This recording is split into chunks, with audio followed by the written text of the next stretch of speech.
जय हिंद दोस्तों, आप सभी का स्वागत है आपका अपडेट चैनल में। तो दोस्तों आ चुका है आपका बिहार होमगार्ड का ऑफिशियल नोटिस। इस नोटिस में हम पूरी जानकारी आपको देने वाला है कि फिजिकल क्या होने वाला है, मेडिकल क्या होगा, मेडिकल में मेरिट किस तरह आपका बनेगा, रनिंग कितना करना होगा, गोला कितना फेंकना होगा, लंबी कूद कितनी करनी होगी। मेरे भाई सारे बात करने वाला हूँ इस वीडियो के अंदर। लड़के और लड़कियों की हाइट में कितनी छूट मिली है, इन सारे बातों पर बात करेंगे। तो इस वीडियो को शुरू से अंत तक जरूर देखिएगा फॉर्म भरने से पहले, क्योंकि ये वीडियो आपके लिए बहुत ही महत्वपूर्ण होने वाला है।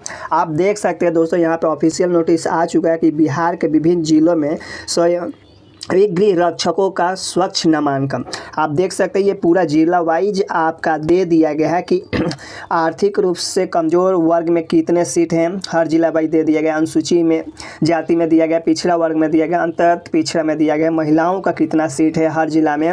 और बात करें स्वतंत्रता सेनानियों के पोता पोतियों के लिए कितना सीट है प्रत्येक जिला में। तो आपको पूरा यहाँ आप देख सकते हैं पूरा डिटेल दे दिया गया है मेरे भाई। इस वीडियो को थोड़ा सा रोक कर आप अपने ज़िले में देख लीजिएगा कि आपके ज़िले में कितना सीट है, और इस पीडीएफ को मैं टेलीग्राम पर डाल दूंगा, ज्वाइन हो जाएगा वहाँ पे, ठीक है। अभी तक ज्वाइन नहीं हुए तो, और आप वहाँ पे आसानी से देख लीजिएगा, ठीक है। चलिए मैं इसमें जो जो इंपॉर्टेंट बात है उसको मैं बताने वाला हूँ, तो एकदम वीडियो को बिना स्किप किए पूरा देखिएगा, तभी जाकर आपको समझ में आएगा। चलिए देखिए यहाँ पर देखिए, अरवल जिला एवं पुलिस जिला नवगछिया तथा बगहा के लिए रिक्त शून्य है, ठीक है। इनके लिए रिक्त शून्य है। ये लोग आप दूसरे ज़िले में भर सकते हैं, किसी एक ज़िले में आप भर सकते हैं अपना फॉर्म, याद रखिएगा। चलिए यहाँ पर देखिए कह रहा है 3 नंबर के गृह रक्षकों का स्वच्छ नामांकन जिला स्तरीय मेगा सूची के अनुसार जिलावार किया जाएगा, ठीक है। आपका जिलावार किया जाएगा। चलिए यहाँ से आप देखिए 4 नंबर में क्या कह रहा है, अभ्यर्थी स्वच्छ नामांकन हेतु अर्हत है, यानी कि स्वच्छ नामांकन के लिए क्या होना चाहिए। पहले तो वो बिहार का नागरिक होना चाहिए। क्या होना चाहिए, तो बिहार का नागरिक होना चाहिए, ठीक है। और उम्र की बात करें तो उम्र क्या होना चाहिए, 1/1/2025 से सभी वर्गों के पुरुष महिला थर्ड जेंडर अभ्यर्थियों के लिए न्यूनतम वर्ष 19 वर्ष होना चाहिए और अधिकतम कितना वर्ष होना चाहिए, 40 वर्ष होना चाहिए। शैक्षिक योग्यता यानी कि आपका योग्यता क्या होना चाहिए, तो आप 1/1/25 तक अभ्यर्थी को उच्च माध्यमिक इंटर, यानी कि ये आपका फॉर्म जो है इंटर लेवल पे, आप 1/1/25 तक अगर आप इंटर पास कर लिए, इसका मार्कशीट आपको मिल चुका है, तो आप इस फॉर्म को भर सकते हैं, ठीक है। ये ध्यान में रखिएगा। शारीरिक योग्यता में क्या होगा, तो अभ्यर्थी को शारीरिक रूप से कठिन मैदानी कार्य करने की सक्षम होना चाहिए। चलिए आगे के पॉइंट को देखते हैं, पूरा डिटेल में आपको बताऊँगा, तो वीडियो को एकदम पूरा देखिएगा, आपके लिए बहुत ही लाभदायक होगा। देखिए शारीरिक मापदंड में ऊँचाई को देख लेते हैं। सभी वर्गों के पुरुष अभ्यर्थी पूर्णिया एवं कोसी प्रखंड प्रमंडल के जिलों को छोड़कर के लिए न्यूनतम ऊंचाई 5 फीट 4 इंच, न्यूनतम ऊंचाई कितना होना चाहिए, 5 फुट 4 इंच लड़कों का होना चाहिए सभी जिले का, बस पूर्णिया कोसी प्रमंडल को छोड़कर होनी चाहिए। पूर्णिया एवं कोसी प्रमंडल के जिलों जैसे पूर्णिया, अररिया, किशनगंज, कटिहार, सहरसा, सुपौल एवं मधेपुरा जिला के पुरुष अभ्यर्थी के लिए न्यूनतम आयु की ऊंचाई कितनी है, तो 5 फुट 2 इंच, यानी कि इनको 2 इंच छूट मिला हुआ है। किन लोगों को, तो पूर्णिया वाले को, अररिया, किशनगंज, कटिहार, सहरसा, सुपौल वाले लोगों को 2 इंच हाइट में छूट मिला है। बाकी सभी वर्ग के महिलाओं अभ्यर्थी के लिए न्यूनतम ऊँचाई 1.53 ही दिया गया है। आप ध्यान रखिएगा कि बाकी सभी वर्ग के महिलाओं के हाइट कितनी होनी चाहिए, 1.53 होना चाहिए, ठीक है। चलिए आगे हम देखते हैं सीना में, तो सभी वर्गों के पुरुष अभ्यर्थी पूर्णिया एवं कोसी प्रमंडल को छोड़कर बाकी सभी जिले के जितने अभ्यर्थी होंगे उनके चेस्ट कितना होना चाहिए, 79 होना चाहिए। 5 फुला लीजिएगा तो कितना हो जाएगा, 79 84, यानी कि 79 और 84 होना चाहिए, 79 84 होना चाहिए, ठीक है। अगर हम बात करें मेरे भाई पूर्णिया, अररिया, किशनगंज, कटिहार, सहरसा, सुपौल एवं मधेपुरा, इनकी चेस्ट कितना होना चाहिए, तो इनका चेस्ट दिया गया 76 से लेकर कितना हो जाएगा, तो 81 हो जाएगा, ठीक है। तो आप इनकी चेस्ट हो गया। चलिए आगे हम लोग देखते हैं, यहाँ पर दिया गया है एक और नोट में दिया गया है कि थर्ड जेंडर अभ्यर्थियों के लिए शारीरिक मापदंड तथा शारीरिक दक्षता परीक्षा का मापदंड महिलाओं अभ्यर्थियों के समान ही होगा, ठीक है, थर्ड जेंडर वाले। अब देखिए 6 में दिया गया कि चरित्र, अभ्यर्थी का नैतिक चरित्र स्वच्छ होना चाहिए। आवेदन प्रक्रिया में क्या कहा गया आप देख लीजिए, आपके लिए बहुत इंपॉर्टेंट होगा फॉर्म भरने से पहले। पहला में कह रहा है कि गृह रक्षकों के पद पर नामांकन हेतु ऑनलाइन आवेदन पत्र प्राप्त किया जाएगा। ऑनलाइन आवेदन पत्र भरने के लिए वेबसाइट आपको दिया गया है, यहाँ पर आप देख सकते हैं online bhg.bihar.gov.in पे आप जाकर ऑनलाइन कर सकते हैं। 27 तारीख और आज है 27 तारीख, आज से आपका ऑनलाइन शुरू हो चुका है, तो आप लोग जाइए और ऑनलाइन कीजिए। देखिए आपका पेमेंट कितना लगने वाला है, तो गैर आरक्षित, आर्थिक रूप से कमज़ोर, पिछड़ा वर्ग, अत्यंत पिछड़ा वर्ग के अभ्यर्थी के लिए 200 रुपया लगेगा। अनुसूचित जाति, अनुसूचित जनजाति महिलाओं के लिए 100 रुपया लगेगा। ठीक है, किसी कैटेगरी के महिलाओं का कितना रुपया लगेगा, 100 रुपया लगेगा आवेदन चार्ज। चलिए आगे हम पॉइंट देखते हैं। नामांकन की प्रक्रिया, नामांकन की प्रक्रिया में क्या क्या आपको बताया गया, तो देखिए नामांकन की प्रक्रिया में अभ्यर्थी जिस जिला के अस्थायी निवासी है एकमात्र उसी जिला के लिए आवेदन भर सकते हैं। यहाँ पर क्लियर कर दिया गया है कि आप जिस जिला के अस्थायी निवासी हैं एकमात्र उसी जिला के लिए आप आवेदन भर सकते हैं। यदि कोई अभ्यर्थी एक से अधिक आवेदन पत्र भरते हैं तो ऐसे स्थिति में उनके सभी आवेदन रद्द कर दिए जाएंगे। याद रखिएगा आपको एक ही जिला में आवेदन करना है।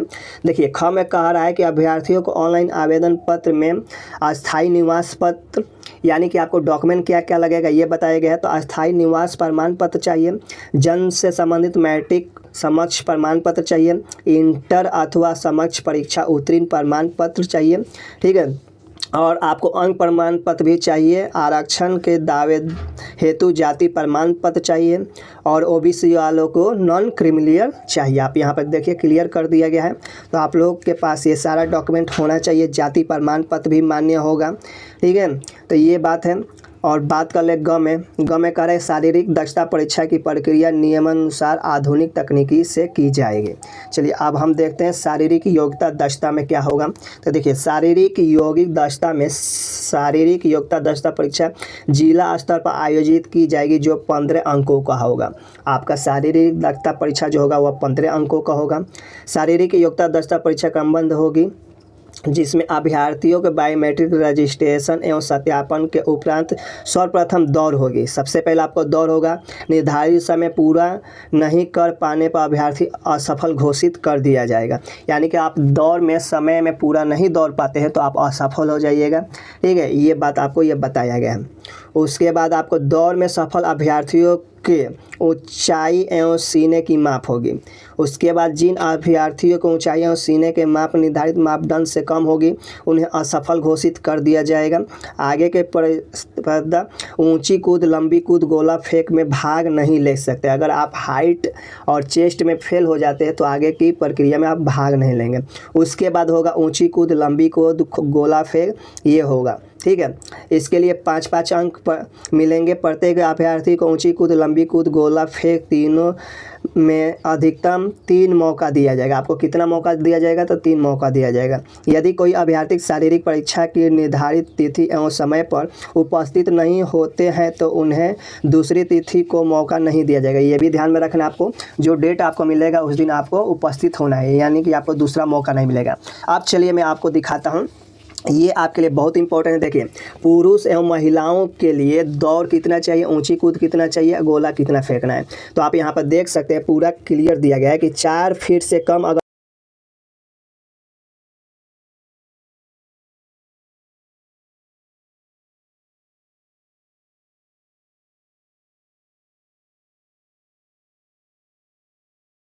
लड़कों को 1600 मीटर दौड़ना होगा 6 मिनट में, लड़कियों को 800 मीटर दौड़ना है 5 मिनट में। आप ध्यान दीजिए, लड़कियों को 800 मीटर 5 मिनट में दौड़ना है। इनको ऊंची कूद 3 फीट से कम फानती हैं तो ये इनका क्या होगा, 0 अंक मिलेगा। 3 फुट फानती है तो 1 अंक, 3 फुट 3 इंच फानती है तो आपको 2 अंक मिलेगा। 3 फुट 6 इंच फानेंगी तो 3 अंक मिलेगा, और 3 फुट कितना 9 इंच फानेंगी तो 4 अंक, और 4 फुट फानेंगी तो 5 अंक मिलेगा। लड़कों की बात करें लंबी कूद में तो लड़कों को 12 फुट से कम फानते हैं या या 12 फुट तक फानते हैं तो इनको 0 अंक मिलेगा। ठीक है, 12 फुट से 13 फुट फानिएगा तो 1 अंक मिलेगा, 13 से 14 फानिएगा तो 2 अंक मिलेगा, 14 से 15 फानिएगा तो 3 अंक, 15 से 16 4 और 16 से अधिक अगर फानते हैं आप तब जाकर आपको 5 अंक मिलेगा। लड़कियों की बात करें तो लंबी कूद में इनको 9 फीट फानेंगे तो 0 अंक मिलेगा, 9 से 10 फीट फानेंगी तो 1 अंक मिलेगा, 10 से 11 फीट फानेंगी तो 2 अंक मिलेगा। अगर बात करें 11 से 12 फीट फानेंगे तो 3 अंक मिलेगा, 12 से 13 फीट फानेगा तो 4 अंक मिलेगा, और 13 फीट से अधिक अगर फानती हैं तो आपको 5 अंक मिलेगा। 13 फीट फानती हैं तो आपको 5 ही अंक मिलेगा, उससे अधिक फानेगा अब 4 अंक मिलेगा, उससे अधिक फानेगा तब जाकर 5 अंक मिलेगा। गोला फेंक कितना करना होगा लड़कों को, तो 16 फीट अगर बिकते हैं तो 0 अंक मिलेगा, 16 से 17 1 अंक, 17 से 18 2 अंक, 18 से 19 के बीच में 3 अंक, 19 से 20 आपको 4 अंक और 20 से अधिक 5 अंक आपको मिलेगा। 10 लड़कियां अगर 10 फीट तक गोला फेंकती है तो 0 अंक मिलेगा, 10 से 11 के बीच में 1 अंक मिलेगा, 11 फीट से अधिक 12 फीट तक अगर आप बिकती है तो 3 अंक मिलेगा, 12 से 13 फीट 3 अंक, 13 से 14 4 अंक और 14 फीट 5 अंक मिलेगा। ठीक है, चलिए ये आपका हो गया, इतना करना होगा आपको। चिकित्सा में आपको क्या क्या जांच होगा, तो देखिए शारीरिक योग्यता दक्षता परीक्षा में उत्तीर्ण अभ्यर्थियों का चिकित्सा परीक्षा किया जाएगा। आँख कलर ब्राइटनेस श्रवण शक्ति फ्लैट फुट नॉकिंग नी हकलाहट सहित अन्य शारीरिक मापदंड की जांच की जाएगी। मेडिकल बोर्ड द्वारा योग्य पाने जाने वाले अभ्यर्थी को चिकित्सा परीक्षा में मेडिकल फिट घोषित किया जाएगा। यहाँ पर बता दिया गया है कि मेडिकल में आपको क्या क्या जांच होगा। ठीक है, चलिए मेगा सूची आपका कैसा बनेगा तो आप देख लीजिए। मेगा सूची जो आपका बनेगा, प्रत्येक जिला में गृह रक्षकों के पद पर नामांकन हेतु शारीरिक दक्षता परीक्षा की 3 प्रतिस्पर्धाओं यथा ऊंची कूद, लंबी कूद, गोला फेंक में अभ्यर्थी द्वारा प्राप्त सापेक्षिक कुल अंकों के आधार पर स्तरीय मेगा सूची तैयार की जाएगी, जिसमें अभ्यर्थी के कोटि का उल्लेख रहेगा। प्रत्येक जिले में रिक्त के विरुद्ध 1.5 गुना यानी 1.5 गुना के कोटि का उल्लेख 1.5 गुना अभ्यर्थियों की मेगा सूची बनाएगा, यानी कि आपका जो जिला में जितना सीट है उसका 1.5 गुना मेगा सूची बनेगा आपका। ठीक है, मेगा सूची तैयार करने हेतु निम्न प्रावधानों का पालन किया जाएगा। ठीक है, आप देखिए शारीरिक योग्यता यहाँ पे बता रहा है, तो शारीरिक योग्यता में क्या होना चाहिए। शारीरिक योग्यता दक्षता परीक्षा में 2 या 2 से अधिक अभ्यर्थी के समान अंक प्राप्त करने के दशा में अधिक वाले अभ्यर्थी का स्थान मेगा सूची में उच्चतर रखा जाएगा। यानी कि मान लीजिए कि कोई ऐसा अभ्यर्थी है जिसका दोनों का सेम अंक आ गया, मान लीजिए दोनों का आपका 14 अंक आ गया, तो उसमें जिसका एज ज़्यादा होगा उसी को मेगा सूची में स्थान मिलेगा। ये बात याद रखिएगा, यहाँ पर क्लियर बता दिया गया। अब आगे देखिए, समान प्राप्त एवं समान जन्म तिथि की दशा में अगर मान लीजिए उसका दोनों का तिथि भी समान है और अंक भी समान है, तो उस दशा में उच्चतर शैक्षणिक अर्हता वाले अभ्यर्थी का स्थान मेगा सूची में उच्चतम रखा जाएगा। ठीक है, ये आपका हो गया। और यहाँ देखिए अभ्यर्थी का चरित्र सत्यापन, अभ्यर्थी का उसके बाद चरित्र सत्यापन होगा। नामांकन के पूर्व सभी चयनित अभ्यर्थियों का पुलिस चरित्र सत्यापन कराया जाएगा। ठीक है, अगर ये सारे हो जाने के बाद आपका पुलिस चरित्र सत्यापन होगा। ऑनलाइन आवेदन भरने के लिए आवश्यक निर्देश आप देख लीजिए। ऑनलाइन अगर आप करते हैं तो आपके लिए निर्देश दिया गया है। पहला करें कि ऑनलाइन आवेदन पत्र भरने के लिए वेबसाइट पर आवश्यक दिशा निर्देश उपलब्ध है। अभ्यर्थी को सलाह दी जाती है कि आवेदन पत्र भरने से पूर्व सभी दिशा निर्देश का भांति अध्ययन कर ले तथा आवेदन पत्र भरने के क्रम में सूचनाएं सही अंकित करें, यानी कि आपको गलत नहीं करना है। देखिए उसके बाद करें कि रजिस्ट्रेशन और भुगतान करने से पहले एक वैध सक्रिय मोबाइल नंबर और एक ईमेल आपको होना चाहिए। इसका यही कहने का अर्थ है मेरे भाई कि आपके पास एक तो सबसे पहले मोबाइल नंबर होना चाहिए और एक ईमेल होना चाहिए। जो भी जानकारी होगा आपको ईमेल के माध्यम दिया जाएगा और कॉल के माध्यम से दिया जाएगा। तो ये आपको निर्देश दिया गया है, आपका नंबर जो होना चाहिए चालू होना चाहिए। ठीक है, अभ्यर्थी को आवेदन शुल्क ऑनलाइन भुगतान करना होगा, ऑनलाइन आपको भुगतान करना होगा, इसमें बता दिया गया। ये था आपका देख लीजिए 21/3 का आपका ये नोटिस था और ये आपका पूरा नोटिस ऑफिशियल है। तो आपको ये पूरी जानकारी मिल चुका है कि बिहार होम गार्ड के लिए किन अभ्यर्थियों को हाइट कितना चाहिए, चेस्ट कितना चाहिए और लड़कों को कितना गोला बिगना है, कितना दौड़ना है, कितना लंबी कूद, कितना हाई जंप पे कितना नंबर मिलेगा। ये सारी जानकारी अगर आपको अच्छा से समझ में आया होगा तो एक बार वीडियो को लाइक कर दीजिएगा। ठीक है, और वीडियो को शेयर भी कर दीजिएगा ताकि जो लोग अभी तक नहीं जुड़े थे वो अब जाकर देख लेंगे। ठीक है मेरे भाई, तब चैनल को भी सब्सक्राइब कर लीजिएगा ताकि ऐसे वीडियो का नोटिफिकेशन सबसे पहले आप तक पहुंचे। और मैं आपको बता दूं कि बिहार पुलिस का प्रैक्टिस सेट चल रहा है, अभी तक आपने चैनल नहीं सब्सक्राइब किया तक कर लीजिएगा, आपके लिए इंपॉर्टेंट होगा। चलिए फिर मिलता है अगले वीडियो में, तब तक ले दीजिए इजाज़त। जय हिंद जय भारत।